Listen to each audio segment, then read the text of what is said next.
Kia ora. Hello. This week we are going to discuss my continued progress on improving my Bascinet.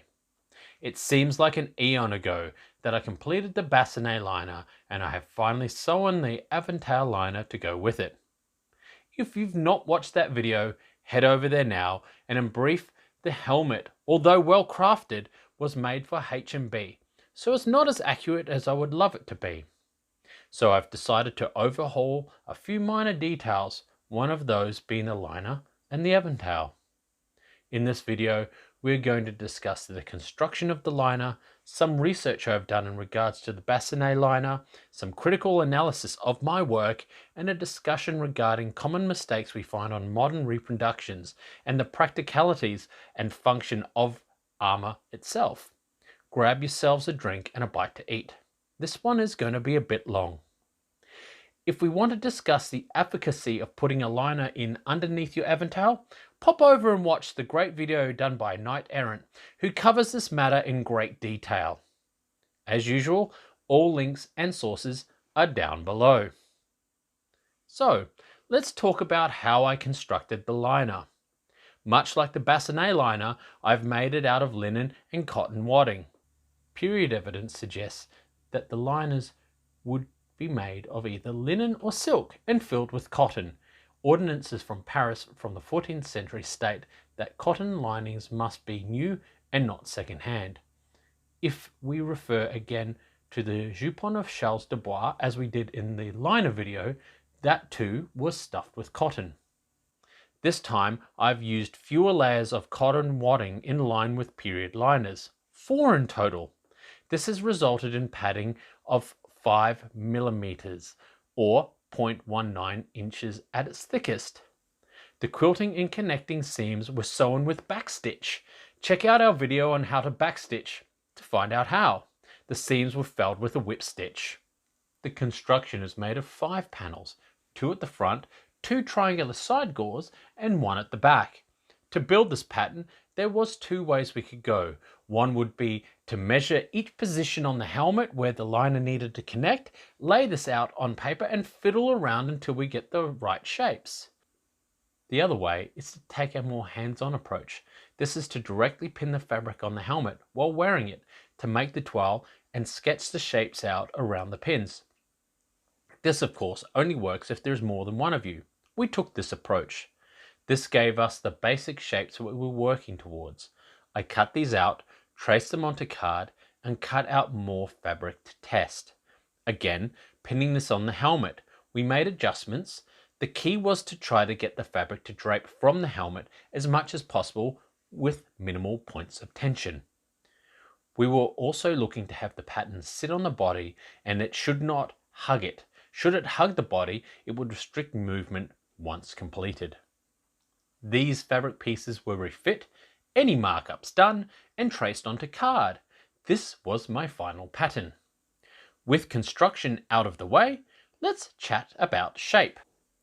The front panels have this curve here to accommodate the face, while this curve follows the shape of the neck so as not to have the liner not hang directly from the face.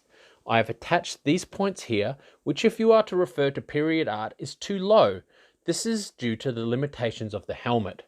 This helmet has too few vervails, leading to some issues. I will discuss this in depth later in the video. The bottom of the liner is made to sit just below my top lip.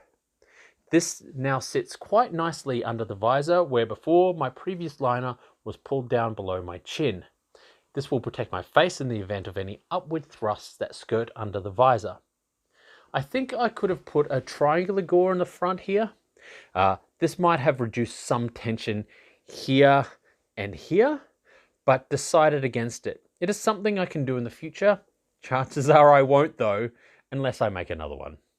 The side gores needed to be triangular shaped.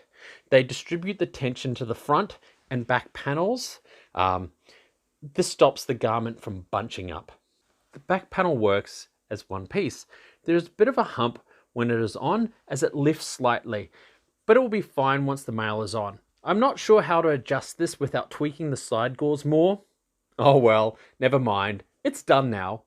I guess the next helmet I buy, I will know better. Oh wait, this was supposed to be my forever helmet. Oops.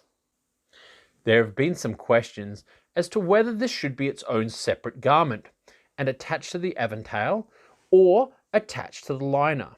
This is a good question and one that is hard to answer. If we refer to the effigy of Walter von Hohenklingen, we see he has what appears to be a fabric Aventail over a male collar. If we also refer to the images of the effigy of Philip the Bold, this shows the interior of the liner being attached, with clear folded seams, very similar to our owls here. As has been pointed out, this effigy is a reconstruction post-French Revolution, so we need to approach this with caution. Others feel this needs to be a separate garment with its own evidence. I have taken the approach that, as with many things in the medieval world, that both may be true, that there is compelling evidence for both sides, and attach my liner. However, should sufficient evidence show me that this is incorrect, it is an easy enough job to separate the two and alter appropriately. It is now through the power of editing we can view the helmet with the Aventail attached. The Aventail is not yet quite finished. I've run out of mail rings while constructing it during quarantine. More are on order. I decided to press on and attach the mail to shoot the video and treat this as a learning opportunity. As you can see, the mail does not reach quite high enough. If it was to be more accurate, it should reach to up here, and the limitation of the helmet, which would require 1 or 2 more Aventails on the side around here. I'm in the process of trying to source some additional ones. If anything, the Aventails should reach up to about here, past the temples. However, the construction of the helmet is such that this would inhibit the closing of the visor.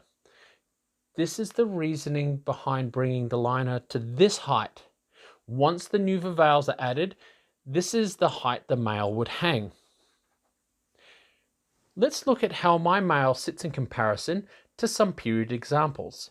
Here is the helmet held in the Musée des Beaux-Arts in Chartres.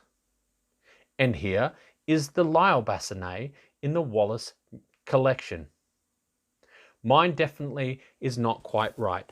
Both of these are more form-fitting and tailored around the throat.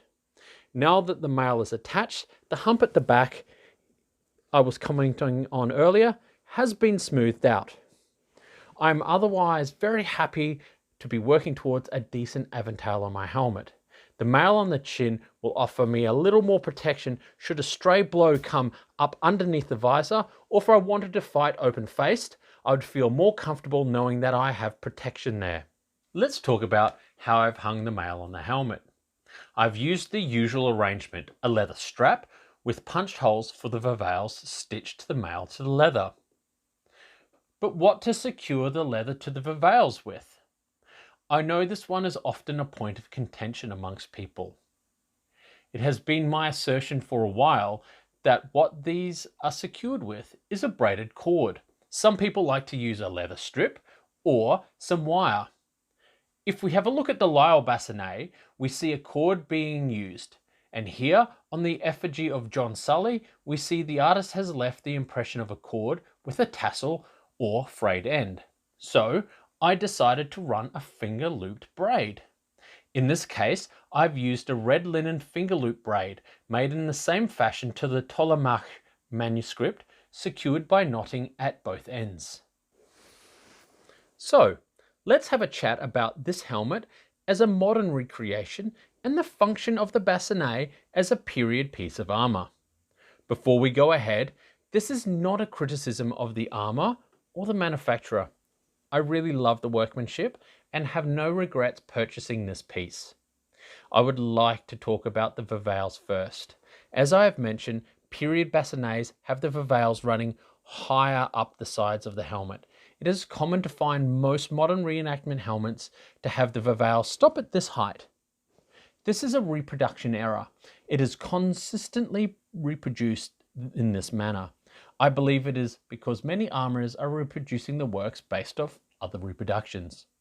Because of this, many Aventails being produced to fit these helmets are made too low, running just at the level of the chin. To get this one to near the right height, more mail was added to fill the missing space. Now with the visor on, let's look at the side of the helmet here. We can see that the vervails are not covered while the visor is closed. This is contrary to extant examples that I've examined. In all three of these examples, you can see the side of the visor wraps over and covers the leading vervails. I believe that this is to protect the leather and cord from being cut when the face is being struck. This too is a common reproduction error in modern armours. Looking at the front, we spot the ocularium, much wider than their period counterparts. Now this is a modern concession, as many combat groups require large ocularium as a point of safety, so vision is not impeded. This I can appreciate. However, if a helmet and visor are fitted nicely, the ocularium will sit close enough to your eyes safely. The closer to your eyes a small aperture is, the larger your field of view is. Try this experiment sometime. Get a piece of card, cut a 5mm opening in the front, move it closer and further away from your field of vision. You will soon see how much vision you can get out of a very small slot. So, what is the point of this? Well, I assert that medieval armourers knew what they were doing, that we don't need to reinvent the wheel when it comes to copying their technologies. This is often a contentious point as many people are concerned about their safety. I appreciate this, having had my own battlefield injuries and needing to offer first aid to friends on more than one occasion. The shapes and designs worked with the materials that they had. It protected them in hand-to-hand combats where they were intent on injuring each other, at a minimum. What we do have is the benefits of modern tools and alloys, which are stronger and speeds up the manufacturing process. We know that their armour was successful in protecting them. They walked off the tourney and battlefields all the time, either as victors or, in the case of war, captives for ransom. If the armour did not work, it would not be used. As with any technology, redundant designs are scrapped, more so for those used in warfare. Sure, as warfare changed, so too did the designs and types of armour change to meet the new demands. Late medieval Europe was engaged in constant warfare. The invention of new weapons such as the handgun, new tactics, the infantry revolution, and the death of chivalry all drove on a ceaseless arms race for better arms and armour. This demand was met by the growth of the cities and new technologies such as the water wheel, which made industrialization of the metal industries possible. Look, I know I was only supposed to talk about the helmet, right? But this channel is about the 14th century cities and the middle classes. I have to find a way to bring it back on topic, right? Right? Anyway, now that this is done, besides fixing up the last couple of bits on the helmet, I'm going to call this project finished. I can happily say I will be moving on to my next project soon for my militia impression. What that will be, I'm not sure. I've ended up in a bit of a post-project funk. Now that this is done, I've been binge watching Star Trek Next Generation. Once I get some inspiration, I'll jump on social media and let you all know what my next project will be.